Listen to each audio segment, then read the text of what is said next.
Bonjour. Alors dans cette vidéo, nous allons voir le chapitre 9. C'est l'après-départ de Ma'alem Abdeslam aux environs de la ville de Fès pour travailler, pour qu'il puisse rétablir son atelier. Donc là, vous avez le bilan des événements précédents ou bien des événements passés.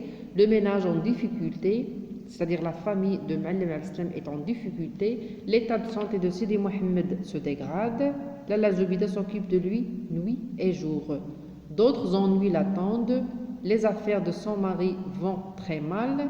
Il part en moisson et compte économiser de quoi relancer son atelier.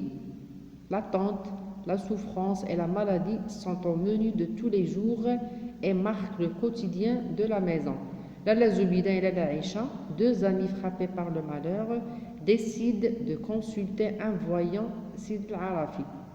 Donc là, comme vous pouvez le remarquer, ce sont des événements qui se passent après le départ de Ma'alem Abdeslam aux environs de la ville de Fès, pardon. Donc là, la mère est restée seule, elle avait le sentiment d'être abandonnée, elle et son fils. Donc elle l'empêche d'aller au Msid, c'est-à-dire elle le garde près d'elle pour justement éviter d'être seule. Et bien sûr, il y a le deuxième personnage là, la Aïcha, qui elle aussi vivait seule parce qu'elle a été abandonnée par son mari qui a épousé une autre femme. Donc là, vous avez la mise en situation de ce chapitre. Ma'alem Abdeslam, sa femme Lalla Zoubida, le narrateur, et Fatma Bziouia étaient au souk des bijoux pour l'achat des bracelets à la mère du narrateur. Une dispute aura lieu entre le père du narrateur, Ma'alem Abdeslam, et le courtier qui ne cesse de modifier le prix. Après l'achat des bracelets, Sidi Mohamed est tombé malade à cause de la forte chaleur. Donc là, vous avez en quelque sorte des événements qui ont un rapport avec le chapitre numéro 2. Donc ces événements-là servent de mise en situation au passage ou bien au texte que vous pouvez avoir éventuellement dans le chapitre 9. Donc là, les personnages de ce chapitre, nous avons Lalla Zoubida al-Ma'alem Abdeslam et Sidi Mohamed. Lieu de l'action, c'est toujours Dashouafa.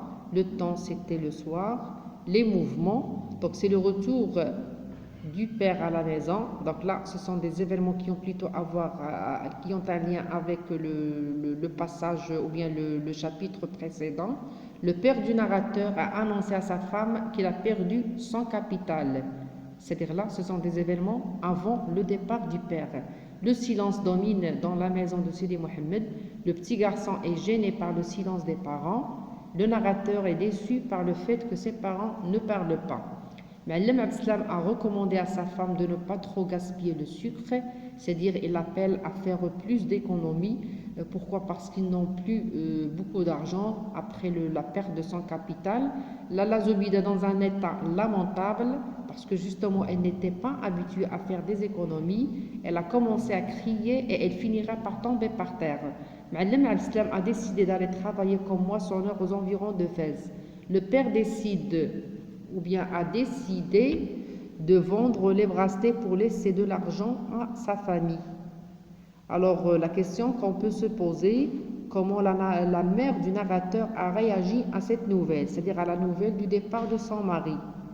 Ma mère s'était appliquée sur les joues ses deux mains avec la force du désespoir. Elle s'assit à même le sol, s'acharne sur son visage, se griffa, se tira les cheveux. Donc là, c'est la réaction de la mère et bien sûr, c'est le petit garçon qui narre, qui raconte et qui décrit le comportement de sa mère après cette mauvaise nouvelle. Les arguments de Ma'alem Abdeslam pour convaincre sa femme et de la calmer. Donc là, ce sont des arguments pour convaincre sa femme justement de son départ. Il faut craindre la colère de Dieu. Il faut avoir confiance en sa miséricorde. Dieu ne va pas nous abandonner. Tous les musulmans peuvent avoir des problèmes. Les croyants doivent remercier et louer Dieu pour les bonnes comme les mauvaises choses. Donc là, si jamais on vous demande de relever à partir d'un texte de ce chapitre des arguments que Ma'alem Abdeslam a utilisé pour convaincre sa mère de ne pas être triste, de ne pas pleurer, etc. Là, vous avez plusieurs exemples. Donc les thèmes que vous avez dans ce chapitre, c'est le thème du malheur, la misère et le voyage.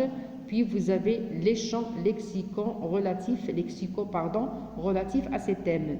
Donc pour le thème de la souffrance, vous avez des phrases qui sont tirées du chapitre. Son visage pâle et fatigué, mon père et ma mère ne parlaient pas et ne mangeaient pas, chacun abîmé dans ses pensées. Je pressens un grand malheur.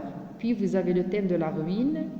Ne pas gaspiller le sucre, il nous sera difficile d'avoir du sucre, j'ai perdu mon maigre capital, vendre les bracelets. Puis vous avez quelques exemples de figures de style, comparaison et personnification. Je me souviens de cette solitude vaste comme les immenses étendues des planètes mortes. Donc là, vous avez la comparaison comme et planète morte, la personnification. Mes parents n'avaient pas remué le petit doigt. Donc là, vous avez l'hyperbole, n'ont pas remué le petit doigt. Puis, les registres contenus dans ce chapitre, il y a le registre lyrique, sentiment de malheur et de souffrance. Donc là, c'est le champ lexical de la souffrance et du malheur. Donc là, vous avez le registre lyrique. Puis, pathétique, la perte du capital, la ruine du père et le départ prévu du père.